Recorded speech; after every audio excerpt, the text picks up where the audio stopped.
तो आज हम एक बहुत ही दिलचस्प किताब पर बात करने वाले हैं, मेल रॉबिन्स की द 5 सेकंड रूल। हाँ, और हमने इसके हर चैप्टर को देखा है, तो हमारी कोशिश सिर्फ ये बताना नहीं है कि ये नियम क्या है, बल्कि इसके पीछे का साइंस क्या है। हम सब जो टालमटोल करते हैं, प्रोक्रास्टिनेशन, ये आता कहाँ से है? बिल्कुल। और क्या सच में सिर्फ 5 सेकंड की एक गिनती जिंदगी बदल सकती है, या ये बस एक और सेल्फ हेल्प की नौटंकी है? यही समझना है आज। तो चलिए सीधे कहानी की जड़ में चलते हैं।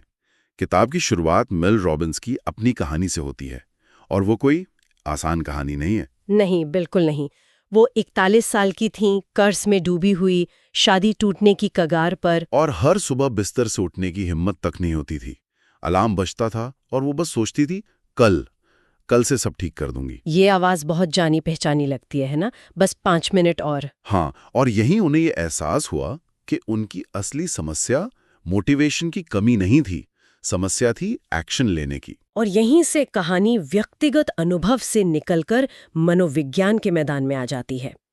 देखिए, हमारे दिमाग का जो सबसे पुराना काम है, वो हमें खुश या सफल बनाना नहीं है।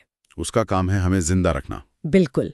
हजारों सालों से हमारा दिमाग हमें खतरों से बचाने के लिए ही बना है।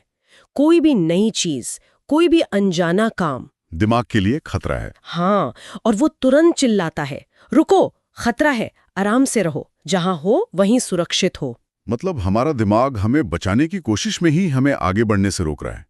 वो हमें एक सोच विचार के लूप में फंसा देता है। वही तो प्रोक्रेस्टिनेशन है। दिमाग कहता है पहले पूरी प्लानिंग कर लो, अभी सही मूड नहीं है, थोड़ा और सोच लेते हैं, और नतीजा ये कि हम कुछ भी नहीं करते हैं, बस इंतजार करते रहते हैं। बिल्कुल, हम इंतजार करते हैं और दिमाग उस खाली समय का फायदा उठाकर हमें 100 कारण बता देता है कि कोई काम क्यों नहीं करना चाहिए। तो इसी दिमाग के जाल को तोड़ने के लिए मेल रॉबिन्स ने 5 सेकंड के नियम की खोज की। नियम सुनने में तो बहुत ही बच्चों जैसा सरल है। हाँ, बेहद सरल। जैसे ही आपके मन में कोई सही काम करने का विचार आए, इससे पहले कि आपका दिमाग आपको रोक पाए, आप उल्टी गिनती गिने, 5 4 3 2 1, और 1 पर पहुंचते ही फिजिकली उस काम की तरफ बढ़ जाएं, बिना सोचे। लेकिन यहाँ एक सवाल आता है, क्या ये सिर्फ एक दिमागी चाल नहीं है? क्या हम बस कुछ सेकंड के लिए खुद को बेवकूफ बना रहे हैं?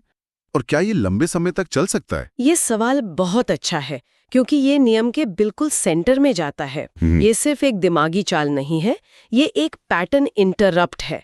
मतलब आप अपने सोचने के तरीके को बदलने के लिए सोच का ही इस्तेमाल कर रहे हैं। अच्छा। जब आप 5 4 3 2 1 गिनते हैं, तो आप अपने दिमाग के उस हिस्से को जगाते हैं जो फैसले लेता है, जिसे प्री फ्रंटल कॉर्टेक्स कहते हैं। मतलब दिमाग का वो हिस्सा जो सोच समझकर निर्णय लेता है।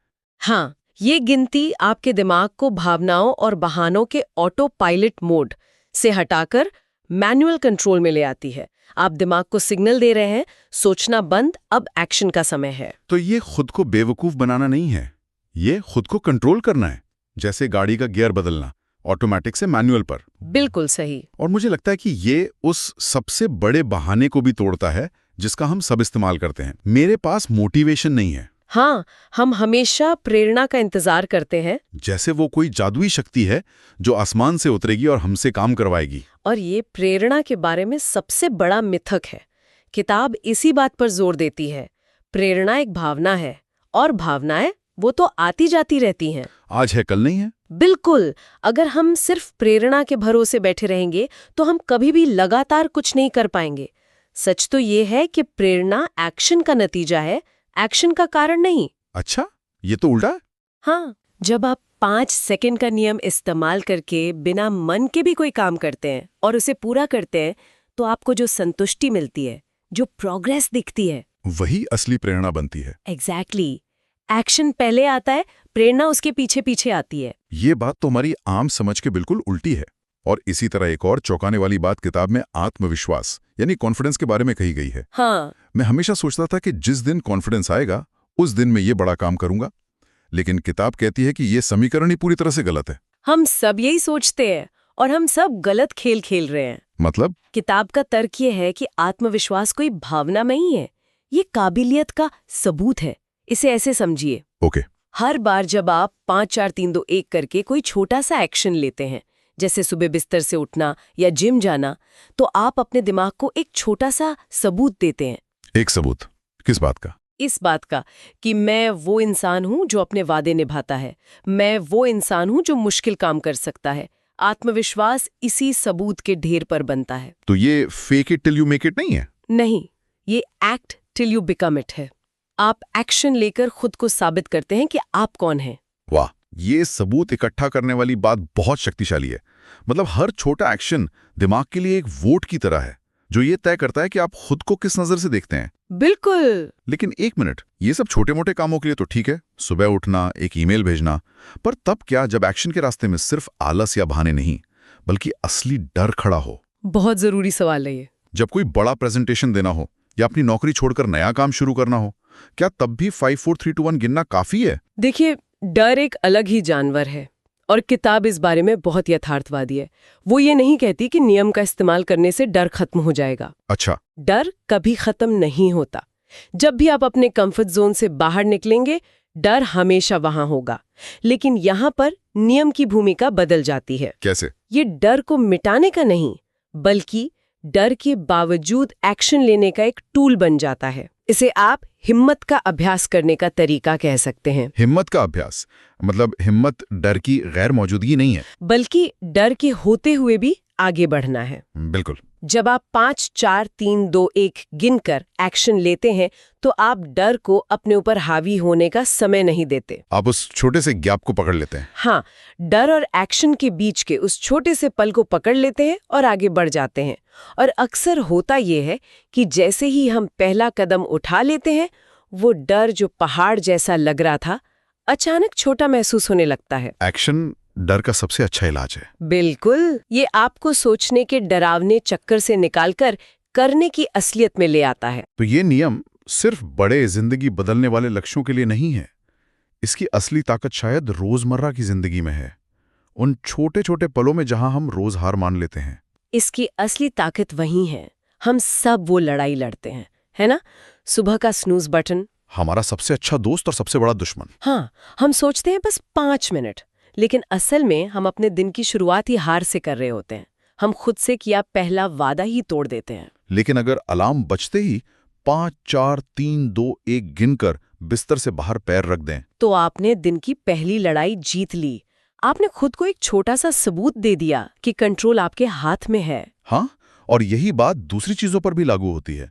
जैसे जब शाम को थके हुए हों और व्यायाम करने का मन ना हो, बस 5 4 3 2 1 गिनकर जूते पहन लीजिए। सिर्फ जूते पहनना। या जब किसी से जरूरी बात करनी हो लेकिन टाल रहे हों, तो 5 4 3 2 1 गिनकर सिर्फ हेलो बोल देना। हाँ, बस शुरुआत करना, वही सबसे मुश्किल हिस्सा होता है। सिद्धांत यही है कि ये छोटे छोटे एक्शन मिलकर एक एक्शन मोमेंटम बनाते हैं। बिल्कुल, एक छोटी जीत दूसरी को जन्म देती है और धीरे धीरे यही आदतें हमारी पहचान बन जाती हैं। हम टालने वाले इंसान से करने वाले इंसान बन जाते हैं। और जब हम लगातार ये छोटे छोटे फैसले लेने लगते हैं, तो एक बड़ी चीज होती है, हम अपनी जिंदगी की बागडोर अपने हाथ में ले लेते हैं। हाँ, हम हालात को या अपने मूड को दोष देना बंद कर देते हैं। किताब में जिम्मेदारी, रिस्पॉन्सिबिलिटी और बदलाव पर बहुत जोर दिया गया है। क्योंकि हम हमेशा सही समय का इंतजार करते हैं ना, सोमवार का, नए साल का। जब बच्चे बड़े हो जाएंगे तब। हाँ, ये नियम कहता है कि बदलाव का पल अभी है, इसी 5 सेकंड के अंदर। जब आप 5 4 3 2 1 गिनकर एक्शन लेते हैं, तो आप अपनी जिंदगी का मालिकाना हक अपने हाथ में ले रहे होते हैं। आप कह रहे होते हैं, मेरी भावनाएं कुछ भी हों, मेरे बहाने कितने भी अच्छे हों, आखिरकार मेरे एक्शन का कंट्रोल मेरे पास है। और ये बहुत एम्पावरिंग है। एक थिंकर से एक डूअर में बदलता है। ये हमें सिखाता है कि कैसे छोटे छोटे लगातार लिए गए एक्शन मिलकर धीरे धीरे हमारी आदतें, हमारा आत्मविश्वास और आखिरकार हमारी पूरी जिंदगी बदल सकते हैं। ये हमें नियंत्रण की भावना देता है। ये इस विचार को मजबूत करता है कि हम अपनी भावनाओं के गुलाम नहीं हैं, बल्कि हम अपने एक्शन के मालिक हैं। और जब कोई ये समझ जाता है, तो उसके लिए संभावनाओं के नए दरवाजे खुल जाते हैं। इस पूरी किताब का सार अगर एक पंक्ति में कहा जाए तो शायद यही होगा, सोचना बंद करो, 5 सेकंड में एक्शन लो, यही जिंदगी बदलने का असली नियम है। सुनने में बहुत सरल लगता है ना? हाँ, लेकिन इसकी गहराई इसी बात में छिपी है कि ये हमें सोचने के अंतहीन चक्र से निकालकर एक्शन की सीधी राह पर ले आता है। और ये एक महत्वपूर्ण सवाल खड़ा करता है। मैं चाहूंगी कि जो भी हमें सुन रहे हैं वो इस पे सोचें। क्या? इस चर्चा के बाद अगर आज सिर्फ एक ऐसी चीज हो जिस पर 5 सेकंड का नियम लागू किया जा सकता है, तो वो क्या होगी? वो एक कौन सा काम है जिसे आप टाल रहे हैं? और उस एक एक्शन से, सिर्फ एक छोटे से कदम से क्या बदल सकता है? बस यही सवाल है।